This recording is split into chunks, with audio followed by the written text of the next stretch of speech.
Hello and welcome to BYJU'S IAS. And this is the discussion on the prelims question paper, what UPSC has conducted today. And this is the discussion on geography session. Now if you see the questions of geography this year, they are all what we say easy to moderate. And most of the questions are from NCERT books, directly taken from NCERT books, and factual parts are there. Apart from that, there are certain questions which are based on application. But even then, the questions are moderate to easy. So it is generally said as the question paper from easy to moderate perspective. So let's see some of the questions or the questions which were there from geography.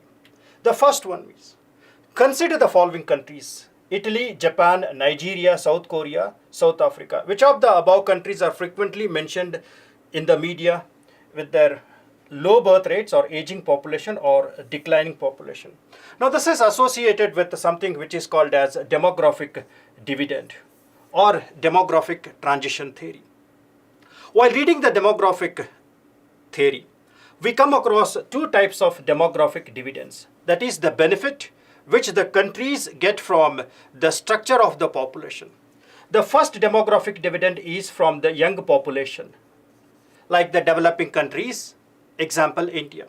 The second demographic dividend is benefit which the countries get from their old age populations, like Middle East, developed countries like Italy and Japan, etc. Right. So this is about the second demographic dividend, which is from the aged population, where they invest their money in many government policies and projects.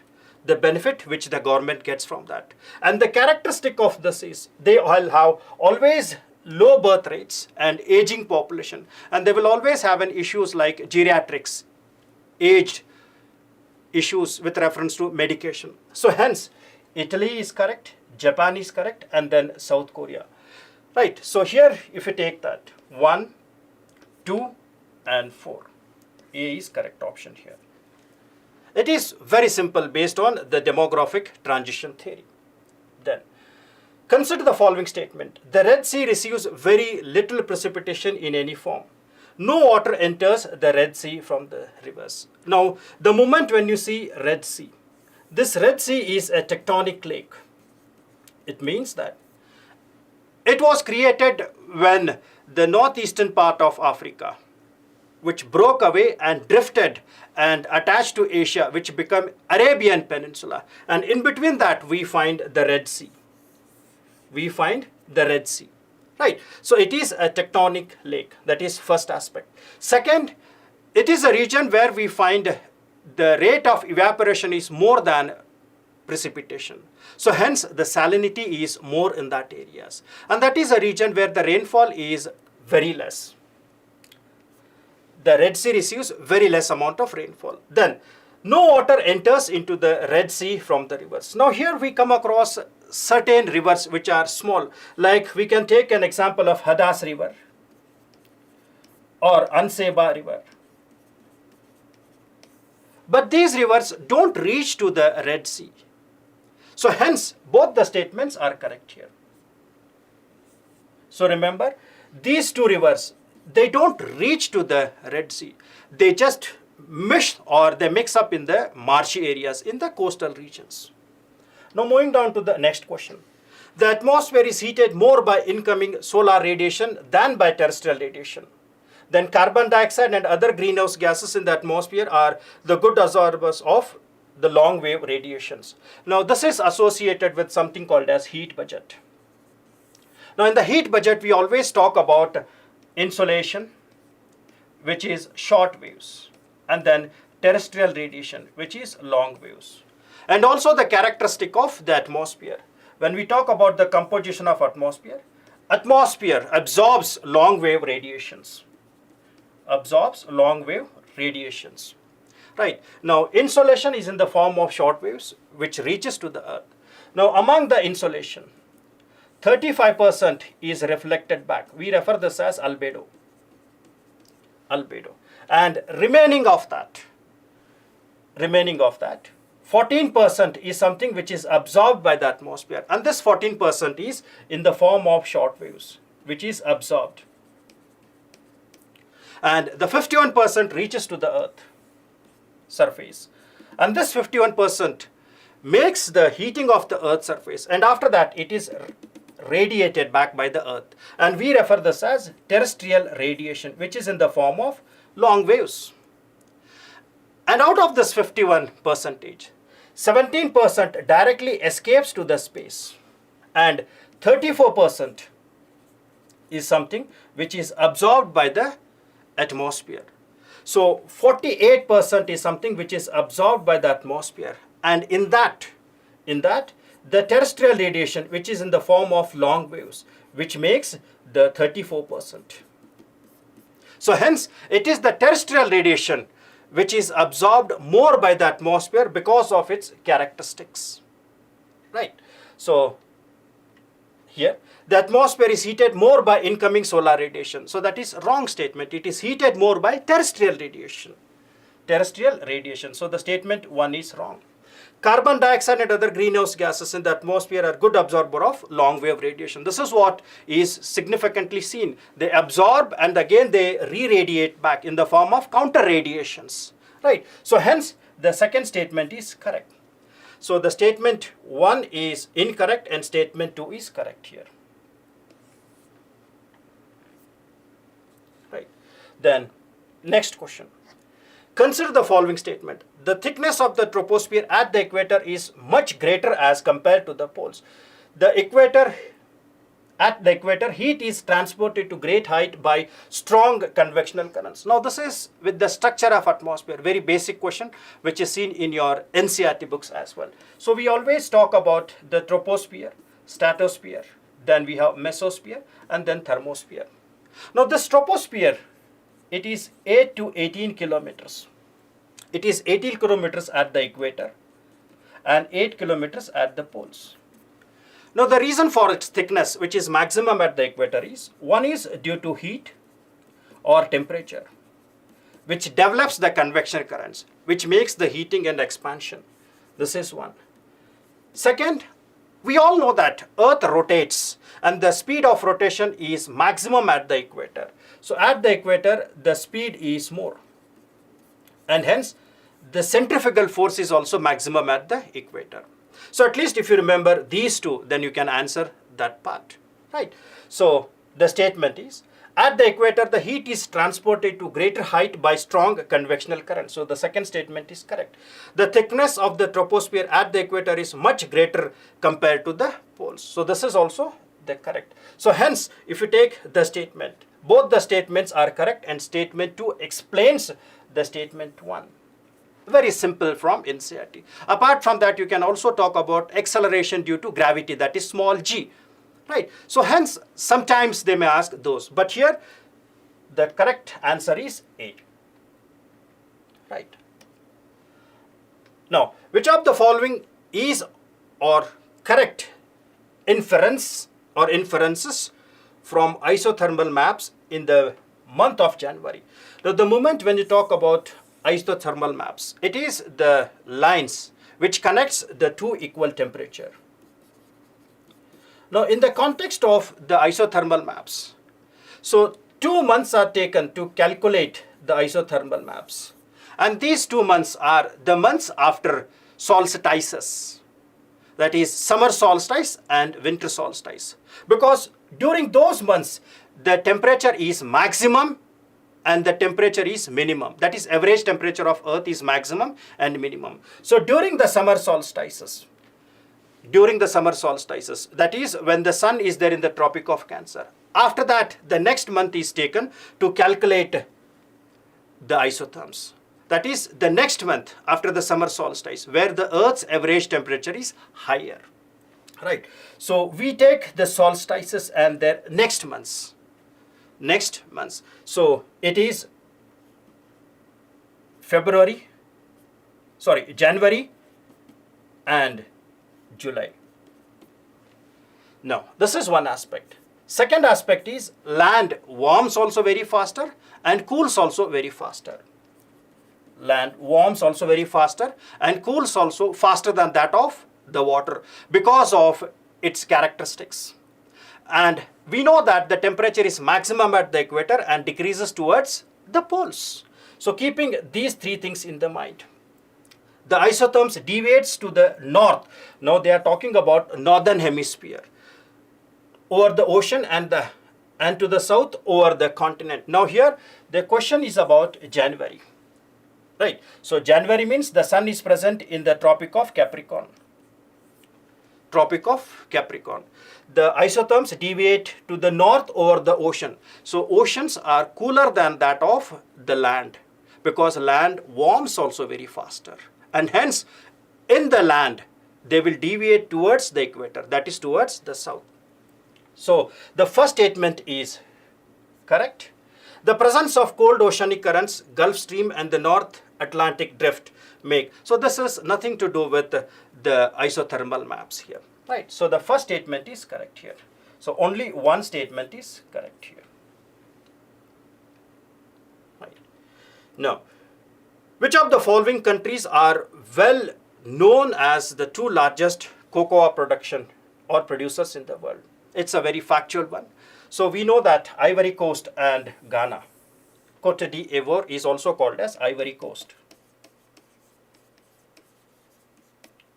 Very factual one in the western part of Africa. Next. With reference to the Himalayan rivers joining the Ganga downstream of Prayagraj from west to east. Now here it is west towards the east. West towards the east. If you see the river systems here, in the context of Ganga, we find Gomti river is there, Gagra river is there, then Gandak and Kosi. Gomti, Gagra, Gandak and Kosi. So, B is the correct statement. Very factual one.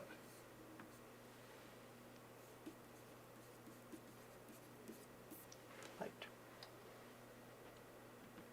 Next, consider the following statements. Rainfall is one of the reasons for weathering of the rocks. Rainwater contains carbon dioxide in the solution. Rainwater contains atmospheric oxygen. Now here, when we talk about the rainwater, it consists of small percentage of carbon dioxide in the form of solution. Carbon dioxide, very small percentage is there in the form of solution, and it also consists of the oxygen. Now this is associated with weathering, and here the weathering is in the form of chemical weathering. So we have three types of weatherings are there: physical weathering, chemical weathering and biological weathering. Now this is associated with the chemical weathering. Now rainwater consists of H2O, and this is responsible for two types of reactions there: the oxygen part and the hydrogen part, which is referred as carbonation and oxidation. Oxidation, which makes not only disintegration, it also makes decomposition of the rocks, which makes the breaking of rocks comparatively faster here. So hence, the first statement is correct, the second statement is also correct, and the third statement is also correct. So both the statement 2 and 3 are correct, and both of them can explain the statement 1. So this is associated with what we refer them as the chemical weathering of the rocks, where they disintegrate as well as decompose. Next, consider the following countries. How many of the countries border with the North Sea? Now this is map-based question. If you see the North Sea, so the countries which border to the North Sea, here we find countries: Finland, Germany, Norway and Russia. Right. Now here Norway is there, and then Germany. So these are the two countries which makes boundary with that. Two countries are there: Norway and Germany.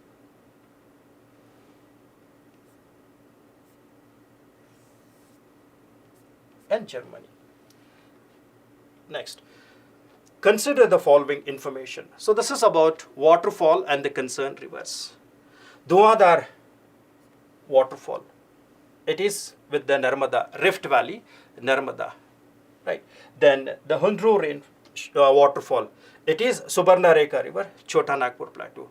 And the third one is Gersoppa. So this Gersoppa is also called as Jog Falls, very famous one. And this is not on the river Netravati. In fact, it is Sharavati River. Sharavati River in the state of Karnataka of the Western Ghats. So the third statement is wrong here. Very factual one. So only two statements are correct here. Right. Then consider the following with reference to the mountains and their formation. So generally when we talk about the mountains, we classify the mountains in many ways based on their age, based on the mode of formation. So in the mode of formation, we can define them either as fold mountains, volcanic mountains, or we refer them as host or block mountain, or we refer them as residual mountains or relict mountains. So fold mountains like Himalayas, block mountains like Western Ghats, fault scarps, right? Or we refer them as the hosts. Volcanic mountain, it is based on the composition of magma. And then residual mountains like the Aravalis, the old one, where due to differential weathering we find them. Now, if you take the mountains, the Vosges mountain or Vos mountain. So this is, Vos mountain is a fold mountain. Sorry, it is a block mountain. And Alps mountain, everybody knows that it is an example of fold mountains. Fold mountains. And then Appalachian mountains, they are fold mountains. And Andes, they are fold mountains in the South America. So here the third statement and fourth statements are correct. And they are interchanged in first and two. So only two statements are correct here. So this is associated with the block mountains, fold mountains, right? With reference to the water vapor, which of the following statement is or are correct? Now, the moment when you talk about water vapor, so this water vapor or moisture is added to the atmosphere through the process called as evapotranspiration, that is evaporation as well as transpiration. Evaporation from the water bodies and transpiration from the forests, more specifically the trees. And we all know that evaporation and transpiration is maximum when the temperature is high. And this temperature is maximum at the equator rather than the poles. It is maximum at equator. So this is one thing you should remember. Then second aspect is, it is a gas, the amount of which decreases with the altitude. Now, when we move on to the altitude, with the altitude, the temperature also decreases and evaporation also decreases. So hence, it is a gas, the amount of which decreases with the altitude. Very factual statement, which is very correct. Very correct. It decreases with the height. Then, its percentage is maximum at the poles. Its percentage is maximum at the equator rather than poles. So if you see the data, equator and poles. So we find it is maximum at the equator and decreases towards the poles. So the second statement is wrong here. Right. So only one statement is correct regarding water vapor. Next, consider the following description. Annual and daily range of temperature is low. Precipitation occurs throughout the year. Precipitation varies between 50 centimeters to 250 centimeters. Now this is a very direct question from NCERT. And if you see the characteristics of this is a region which is beyond the Mediterranean climate in the western margins. So we find the Mediterranean climate in the western margins of the continents, that is 30 to 40 degree latitudes. It is beyond that, towards the poles. It is beyond the Mediterranean climate, towards the poles, right? And this is what is referred as the marine west coast climatic conditions. So all these characteristics defines the geographical region in the western margins of the continents beyond the Mediterranean climatic conditions, 30 to 40 degree latitudes. Beyond that, we find very factual, which is from the NCERT textbook. Then, with reference to the Coriolis force, which of the following statements is or are correct? Direct question and very simple one. Coriolis force is also referred as a pseudo force. Right? It is the force which is responsible for a deflection, and this deflection is referred as Coriolis deflection. And this is deflection in both the hemisphere, in the northern hemisphere and the southern hemisphere. So it is a deflective force. Right. Now, with reference to that, if you see the characteristics of that, this Coriolis force is responsible for only deflection. It is associated only with deflection. It do not change the velocity of the object which is moving on the rotational frame. I am repeating, it do not increase or decrease the velocity of the moving object on the rotational frame like air, etc. So it is nothing to do with it increasing its velocity or decreasing. That should be kept in the mind. It is only associated with deflection, right side or left side.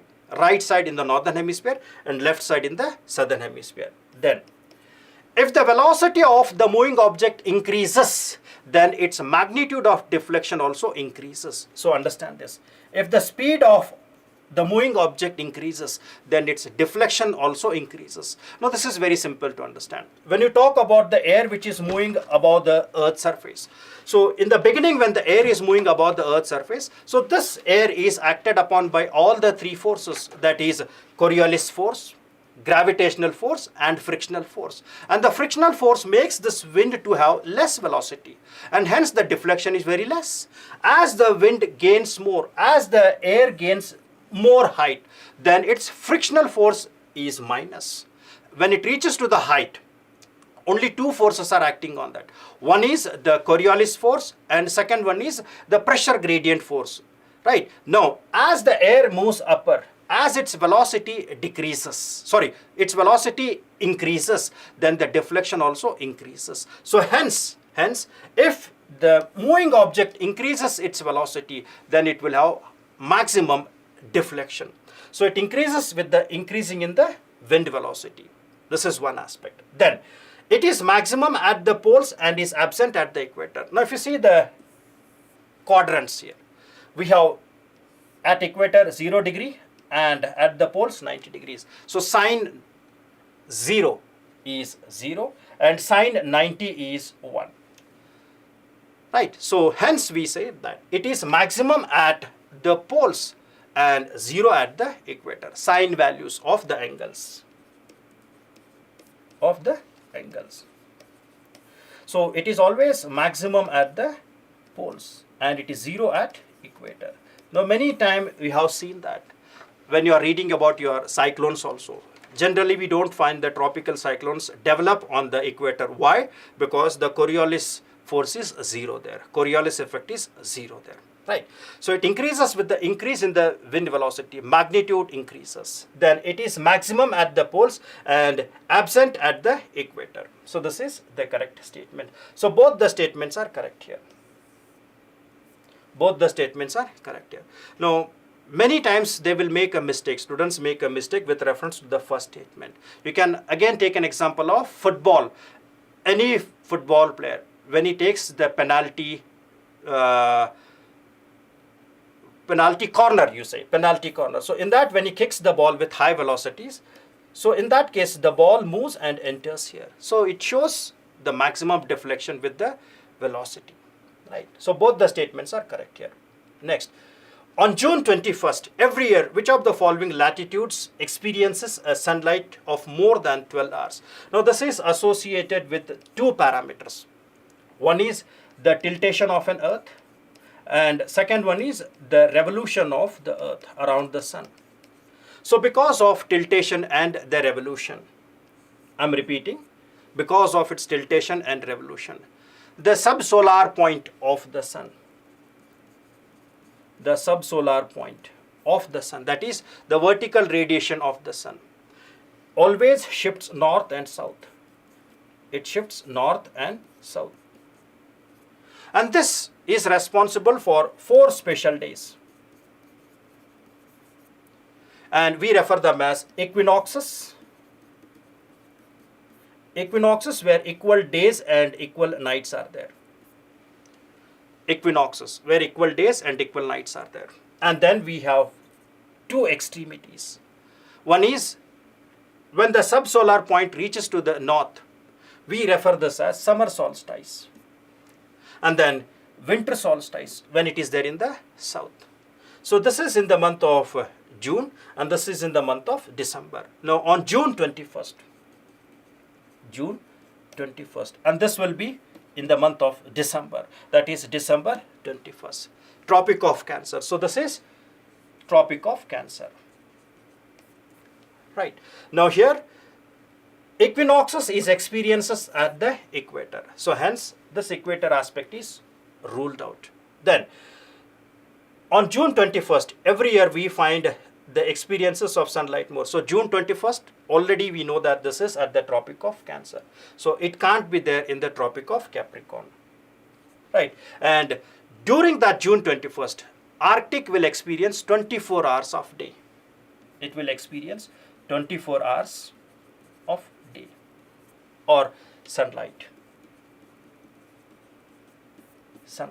So hence, second and the fourth statement are correct here. D. Very factual one, and it is associated with the 2 aspects. We refer them as the tiltation and revolution. Tiltation of an earth to the 23.5 degrees, that is Tropic of Cancer and Tropic of Capricorn, and a revolution which is responsible for the subsolar point to shift north and south. Right. So this completes the geography session. Thank you.